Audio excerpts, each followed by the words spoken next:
আসসালামু আলাইকুম। আশা করি তোমরা সবাই ভালো আছো। এই আমাদের এইচএসসি এইচটিএমএল অধ্যায়ে আমরা কিন্তু সমস্ত কাজই মোবাইল দিয়ে করতে পারি। তো সেক্ষেত্রে আমাদের আরও বুঝতে সুবিধা হয় যদি আমরা আসলে একটা কোড করে দেখতে পারি। তো আসলে আমি খুব কিছু কথা বাড়াবো না, আমরা চলে যাই যে কোন অ্যাপটা ব্যবহার করে এইচটিএমএল কোডটা করা যায়।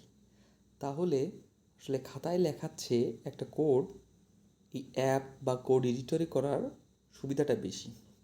আমরা আমাদের মোবাইল থেকে গুগল যে অ্যাপ আছে বা প্লে স্টোরটা আমরা বলি, প্লে স্টোরে গিয়ে আমরা সার্চ দিব যে code editor, code HTML code editor, HTML code editor বা এইচটিএমএল এডিটর।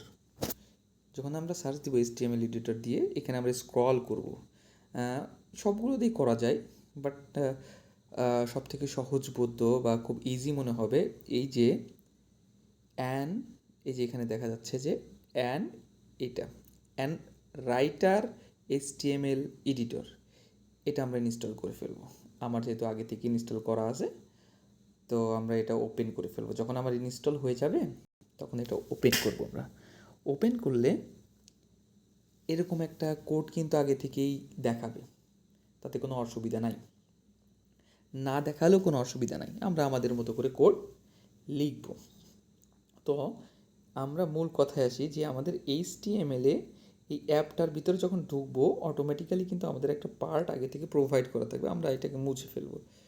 মুছে ফেলে আমাদের যে আগের অংশগুলো আছে বা যে মূল সিনটেক্স আমরা যেটাকে বলি যে এইচটিএমএল সিনটেক্সটা কি, কোথা থেকে শুরু বা কোন কোন পার্টগুলো এইচটিএমএল ভিতরে থাকা লাগে, ঠিক এই পার্টটার কথা আমরা বলতেছিলাম।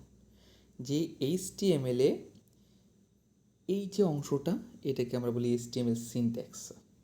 এই সিনট্যাক্সটাই কিন্তু মূল জিনিস। এই সিনট্যাক্সের ভিতরে আমরা মূল কন্টেন্টগুলো লিখব। কথা বুঝে গেছে? এই সিনট্যাক্সটার ভিতরে আমরা মূল কন্টেন্টটা লিখব। তো আমরা প্রথমে সাধারণ একটা জিনিস লিখি, এটাকে আমরা রান করব কি করে। মানে আমরা বলছিলাম যে একটা কোড এইচটিএমএল এডিটরে আমরা যা কাজ করব এটা দেখাবে কিন্তু আমাদের কোথায়, ব্রাউজারে।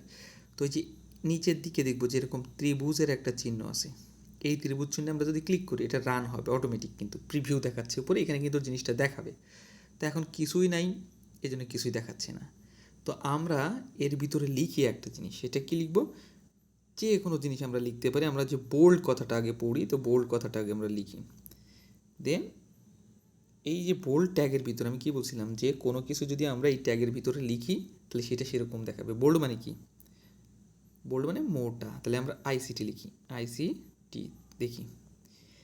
এখন স্যার এটা মোটা দেখাচ্ছে না চিকন দেখাচ্ছে, আমরা কিভাবে বুঝবো, কারণ এর আগে কিছু ছিল না। তো আমরা এর আগে শুধু আইসিটি লিখি। এখন দেখি দুইটার পার্থক্য।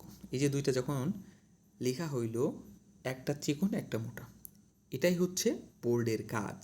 এখন কথা ছিল স্যার এটা দুইটা তো একই লাইনে দেখাচ্ছে, কিন্তু আপনি তো এই দুইটাকে আলাদা আলাদা লাইনে লিখছেন। এইচটিএমএলে নতুন লাইনে দেখানোর জন্য, নিচের লাইনে দেখানোর জন্য আমরা আসলে কোন ট্যাগটা ব্যবহার করি। এই ট্যাগটা হচ্ছে আমরা বলি ব্রেক ট্যাগ। কি বলি, ব্রেক ট্যাগ। এই যে ব্রেক ট্যাগ লিখলাম না, তখন কিন্তু আমি দেখবো এটা নিচে নেমে গেছে। দেখছি স্যার, এটা কিন্তু অটোমেটিক নিচে নেমে গেল।